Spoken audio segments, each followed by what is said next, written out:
Ah, it's okay. Uyu mfana ane tindi ngabwe moto mama. Baba madi. Ah, what do you want? Ah, bo West as. West to get bo. Ibantu dostana panda noma kubika ndine coin. Ayo West to get $1. Mana ndosana panda. West to get $1 pinda ndosungwa kana uzimbotaura tunyambo. It's okay. Pinda ndara. Ndo yatiri ngoti West to get $1. $1? Mana ikona kuvunduka kana kutonga zvino. West to get $1 pamunhu. Zvinhu zvamunongoziva. Aiwa kunoti kwaka. West to get $1 pamunhu.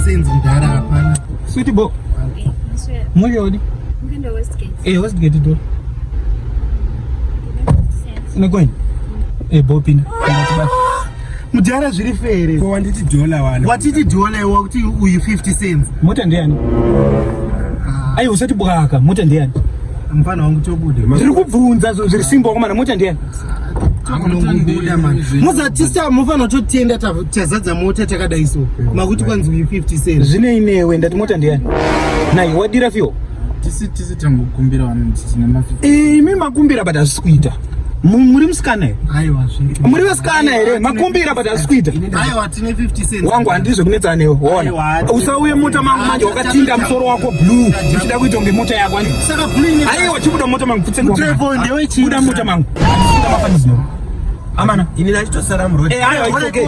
Aiwa it's okay. Ndakagara mbuti kana. Uyu mfana ane tindi ngabude mota mangu.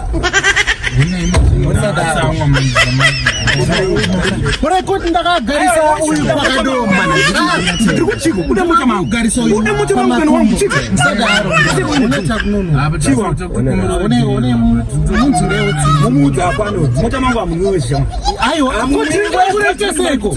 One makundi kwa dzaka mkamwana. Ko driver. Ini nchatengo yangu mota. Icheke zvokuti tienda kwa.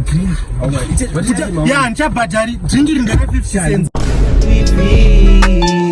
Hasta PV.